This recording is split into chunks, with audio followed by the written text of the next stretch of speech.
शादी के बाद मुझे बहुत जल्दी समझ आ गया था कि इस घर में मेरी जगह किसी कमरे से नहीं, मेरे चुप रहने की लिमिट से तय होगी। जितना मैं चुप रहूंगी उतनी देर तक मुझे समझदार बहू कहा जाएगा।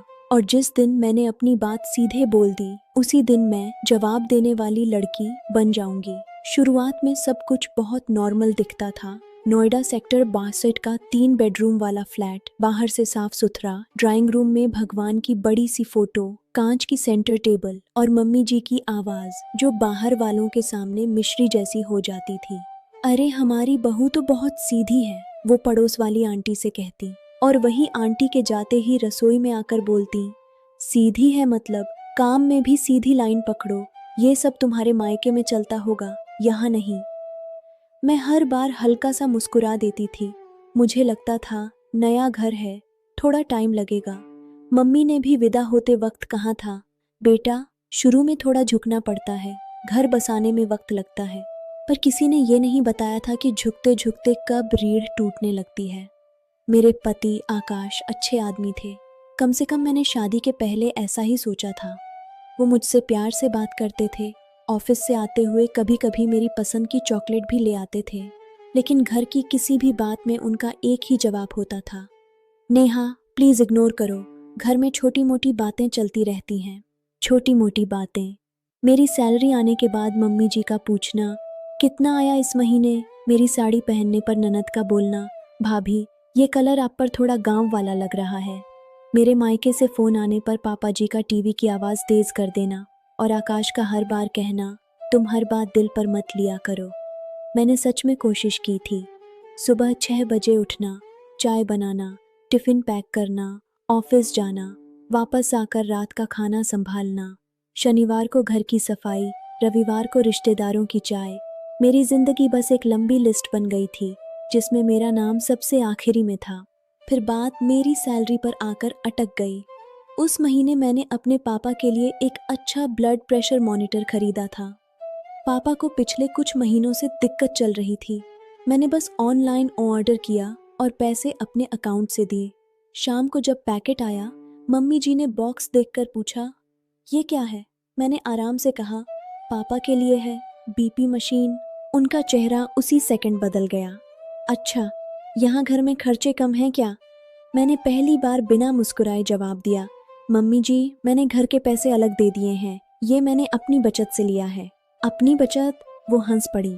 शादी के बाद लड़की की अलग बचत नहीं होती, घर एक होता है। उस वक्त आकाश डाइनिंग टेबल पर बैठा मोबाइल देख रहा था। मैंने उसकी तरफ देखा, उसने मेरी नजर बचा ली। पापा जी ने अखबार मोड़ते हुए कहा, आजकल की लड़कियां मायके को ही घर समझती रहती हैं। मुझे लगा जैसे मेरे गले में कुछ अटक गया हो। मैंने बस इतना कहा, मायका भी मेरा ही घर है पापा जी। कमरे में 5 सेकंड की चुप्पी छा गई और उन 5 सेकंड में मैं बहू से अपराधी बन गई। रात को आकाश ने बेडरूम में दरवाजा बंद करके कहा, तुम्हें पापा से ऐसे बात नहीं करनी चाहिए थी। मैंने पूछा, ऐसे मतलब? मैंने गाली दी क्या? चिल्लाई क्या? वो थक कर बोला, तुम समझती क्यों नहीं हो, घर का माहौल खराब हो जाता है। मैंने पहली बार उससे सीधा सवाल किया, माहौल सिर्फ मेरी बात से खराब होता है, जो रोज मुझे सुनाया जाता है उससे नहीं। वो चुप हो गया। फिर वही पुराना डायलॉग, नेहा प्लीज बात मत बढ़ाओ। लेकिन इस बार बात मैं नहीं बढ़ा रही थी, बात उन्होंने अगले दिन बढ़ाई। ऑफिस से लौटी तो देखा मेरी अलमारी आधी खाली थी। मेरे कपड़े, किताबें, लैपटॉप, बैग सब बेड पर नहीं थे। मैंने घबरा कर पूछा, मेरा सामान कहाँ है? ननद रिया सोफे पर बैठी नेल पेंट लगा रही थी। बिना ऊपर देखे बोली, पीछे वाले कमरे में रख दिया। कौन से कमरे में? मम्मी जी रसोई से निकली। चेहरा बिल्कुल शांत था, जैसे बहुत सोच समझकर फैसला लिया गया हो। पुराने कमरे में, वैसे भी ये बड़ा कमरा अभी काम आएगा, रिश्तेदार आ सकते हैं अगले महीने। और तुम दोनों तो वैसे भी ऑफिस में रहते हो दिन भर। मैंने आकाश की तरफ देखा, वो वहीं खड़ा था। उसकी आंखों में शर्म थी लेकिन आवाज नहीं। मैंने धीमे से पूछा, तुम्हें पता था? उसने बस कहा, नेहा थोड़े दिन की बात है, एडजस्ट कर लो। उस एक लाइन ने मुझे अंदर तक खाली कर दिया। थोड़े दिन, एडजस्ट, ये 2 शब्द इस घर के असली मालिक थे। मैं पीछे वाले कमरे तक गई। वो कमरा फ्लैट के आखिरी कोने में था, जहाँ धूप भी जैसे मजबूरी में आती थी। दरवाज़ा खोलते ही बंद हवा की बदबू चेहरे पर लगी। कोने में पुराना लोहे का बेड पड़ा था, दीवार की पपड़ी निकली हुई थी। खिड़की के पास पुराने अखबारों का ढेर था और सामने एक भारी लकड़ी की अलमारी खड़ी थी। मेरे कपड़े उसी अलमारी के बाहर प्लास्टिक के 2 बैग में ठूंसे हुए थे। उस शाम मैंने कुछ नहीं कहा, न आकाश से, न मम्मी जी से, न रिया से। बस बैग खोले, कपड़े झाड़े और चुपचाप उस कमरे में रखने लगी। हाथ कांप रहे थे पर रोना नहीं आ रहा था। शायद कुछ दुख ऐसे होते हैं जहां आंखें भी कह देती हैं अब बहुत हुआ। रात को खाना खाते वक्त मम्मी जी ने ऐसे पूछा जैसे कुछ हुआ ही नहीं, नमक ठीक है दाल में? मैंने कहा हाँ। रिया हंसकर बोली, भाभी, नए कमरे में डर तो नहीं लगेगा? वहाँ कभी कभी छिपकली आती है। मैंने उसकी तरफ देखा और बस इतना कहा, छिपकली से डर नहीं लगता, इंसानों से थोड़ा लगने लगा है। टेबल पर सन्नाटा छा गया। आकाश ने मुझे आंखों से चुप रहने को कहा, लेकिन अब उसकी आंखों का मुंह पर असर कम होने लगा था।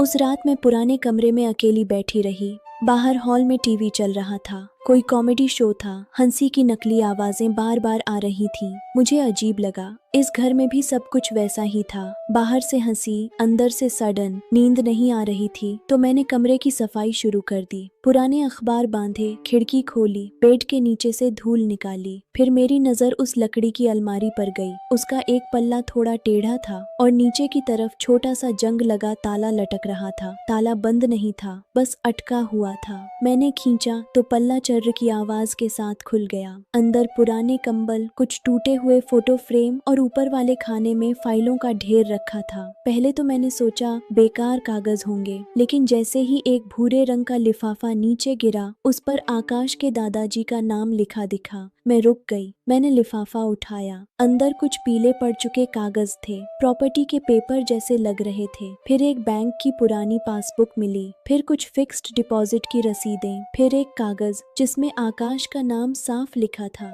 मेरी सांस थोड़ी तेज हो गई। मैं कोई वकील नहीं थी, लेकिन इतना समझ रही थी कि ये पुराने बिजली बिल या बेकार पेपर नहीं थे। ये वही चीजें थीं जिन्हें लोग संभाल कर रखते हैं या छिपा कर। मैंने कमरे का दरवाजा धीरे से बंद किया। बाहर जाकर देखा, सब अपने अपने कमरों में थे। हॉल की लाइट बंद हो चुकी थी। वापस आकर मैंने फाइलें जमीन पर फैला दी। कुछ शब्द बार बार आंखों में चुभ रहे थे। हिस्सा, नामांतरण, जमा राशि, गवाह, हस्ताक्षर। और फिर एक पुरानी चिट्ठी मिली, नीली स्याही से लिखी हुई। लिखावट कांपती हुई थी, जैसे किसी बुजुर्ग ने बहुत सोचकर लिखा हो। उसमें साफ साफ लिखा था कि इस फ्लैट की खरीद में जो रकम लगी, उसका एक हिस्सा आकाश की दादी की तरफ से दिया गया था और आगे चलकर आकाश के नाम सुरक्षित रखा जाना चाहिए। मैंने दोबारा पढ़ा, फिर तीसरी बार। मेरे हाथ ठंडे पड़ गए। जिस घर में मुझे एहसान की तरह रखा जा रहा था, उसी घर में शायद मेरे पति का भी कुछ ऐसा हक था जिसे उससे छिपाया गया था। पर सबसे अजीब बात ये थी कि ये कागज इस पुराने कमरे में क्यों थे, और अगर ये इतने जरूरी थे तो कोई इन्हें ढूंढने क्यों नहीं आया। तभी बाहर से मम्मी जी की आवाज आई, नेहा, लाइट बंद कर देना, बिजली का बिल आसमान से नहीं गिरता। मैंने फाइलें जल्दी से वापस नहीं रखी। मैं उन्हें घूरती रही। दिल में पहली बार डर से ज्यादा गुस्सा था, शांत, ठंडा, साफ गुस्सा। मैंने सारे कागज फिर से उसी क्रम में रखे, लिफाफा वापस डाला और अलमारी का पल्ला बंद कर दिया। फिर अपने दुपट्टे से ताले की धूल साफ की और उसे वैसे ही अटका दिया जैसे था। उस रात मैं उस पुराने कमरे में पहली बार आराम से बैठी। उन्होंने सोचा था मुझे घर के पीछे वाले हिस्से में धकेल दिया है। उन्हें लगा था इस कमरे की बदबू, धूल और अकेलापन मुझे तोड़ देगा, लेकिन उन्हें क्या पता था, जिस अलमारी को वो कबाड़ समझकर भूल गए थे, उसी में उनकी पूरी सच्चाई बंद थी। और मैंने उसी रात तय कर लिया था, अब मैं रोकर कुछ नहीं मांगूंगी। अब मैं पहले सब समझूंगी, फिर बोलूंगी, और जब बोलूंगी तो इस घर में कोई भी एडजस्ट कर लो कहने की हिम्मत नहीं करेगा। अगली सुबह मैं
रविवार की सुबह घर में अजीब सी चमक थी। वही फ्लैट, वही दीवारें, वही लोग, लेकिन सबने अपने अपने चेहरे पर नया पॉलिश लगा लिया था। मम्मी जी ने मुझे साफ साफ बता दिया गया, नेहा आज कोई बहस नहीं चाहिए, मुस्कुराते रहना। मैंने बस इतना कहा, जी। मेरी आवाज़ इतनी शांत थी कि मम्मी जी ने पलटकर मुझे देखा। उस दिन मेरी चुप्पी हार नहीं थी, उस दिन मेरी चुप्पी तैयारी थी। रिया अपने कमरे में तैयार हो रही थी और मम्मी जी को बार बार बुला रही थी। आकाश मेरे पास आया, धीरे से बोला, आज प्लीज सब ठीक रखना। मैंने उसकी तरफ देखा, सब ठीक ही होगा, पहली बार सच में ठीक होगा। वो मेरी बात समझा नहीं। आदमी जब सालों तक सच से बचता है तो सच सामने खड़ा भी हो जाए उसे पर्दा ही लगता है। दोपहर करीब 1 बजे मेहमान आ गए। पापा जी ने दरवाजे पर उनका ऐसे स्वागत किया जैसे इस घर में कभी आवाज ऊंची नहीं हुई। आइए आइए, अपना ही घर समझिए, पापा जी बोले। मैंने मन में कहा, हाँ आज सच में अपना घर समझिए। मम्मी जी ने मुझे इशारा किया। मैं चाय की ट्रे लेकर आई। मम्मी जी तुरंत बोली, हमारी बड़ी बहू बस थोड़ी शांत रहती है। आजकल की नौकरी वाली लड़कियां ना घर में घुलने में टाइम लेती हैं। कमरे में हल्की हंसी फैल गई। मम्मी जी ने कहा, घर का खाना खाएं, घर में रहें, फिर भी एहसान समझे नहीं तो दुख होता है। बस वही पल था। मैंने ट्रे सेंटर टेबल पर रखी और बहुत आराम से कहा, मम्मी जी बस एक बात साफ होनी चाहिए कि घर किसके एहसान से बना है। पापा जी ने गला साफ किया। क्या मतलब है तुम्हारा? मैंने कहा, मतलब बहुत छोटा है पापा जी, लेकिन कागज थोड़े पुराने हैं। मम्मी जी चिल्लाई, नेहा अंदर चलो। मैंने पहली बार उन्हें रोक दिया। नहीं मम्मी जी, अभी ही। मैं पुराने कमरे में गई, अलमारी खोली, भूरे लिफाफे वाली फाइल उठाई और वापस ड्राइंग रूम में आ गई। उस कमरे से ड्राइंग रूम तक चलते हुए हर कदम मुझे याद दिला रहा था कि इसी रास्ते से मेरे कपड़े फेंक कर लाए गए थे। मैंने फाइल सेंटर टेबल पर रख दी। ये क्या है? पापा जी ने आवाज कड़क की। मैंने कहा, कागज। वही चीज जिससे लोग घर खरीदते हैं और वही चीज जिससे लोग झूठ पकड़े जाते हैं। मैंने दादी जी की एफडी और पापा जी के खाते के सबूत दिखाए। आकाश ने धीरे से कागज उठाया। उसकी आंखें पढ़ते पढ़ते बदलने लगीं। मैंने अगला कागज निकाला। ये चिट्ठी है, यानी जिस घर में मुझे रोज एहसान सुनाया जाता था उसी घर में मेरे पति का हिस्सा छिपाया गया था। आकाश बोला, पापा ये सच है। मम्मी जी ने बात मोड़ने की कोशिश की। नेहा को कुछ समझ नहीं है। मैंने अपना फोन खोला। मैंने वकील से पूछ लिया था, ये सिर्फ प्रॉपर्टी का मामला नहीं है। ये सवाल है कि आकाश के पैसे बिना उसे बताए कैसे इस्तेमाल हुए। लड़के की माँ ने रिया की तरफ देखा। वो नज़र काफ़ी थी। जिस रिश्ते के लिए घर को चमकाया गया था उस पर सच की धूल बैठ चुकी थी। लड़के के पिता बोले, हमें लगता है आज बात यहीं रोकनी चाहिए। मेहमान चले गए। मेहमानों के जाते ही घर का नकली पॉलिश उतर गया। आकाश मेरे सामने खड़ा था। नेहा, तुमने मुझे पहले क्यों नहीं बताया? मैंने थकी हुई आवाज में कहा, क्योंकि तुमने मुझे पहले कभी सुना ही नहीं। सच बताने के लिए सामने वाला सुनने लायक भी होना चाहिए। मैंने कहा, अब बात साफ है, मैं पुराने कमरे में नहीं रहूंगी। आकाश के हिस्से पर लिखित फैसला होगा। तब तक मैं अपने मायके जा रही हूँ, हार कर नहीं, सांस लेने। आकाश ने कहा, मैं छोड़ देता हूँ। मैंने कहा, नहीं, इस बार मैं खुद जाऊंगी। मैंने पीछे मुड़कर पुराने कमरे की तरफ देखा। मुझे वहां से अब आज़ादी महसूस हो रही थी। उस कमरे ने मुझे मेरा चेहरा दिखा दिया था। नीचे ऑटो लिया।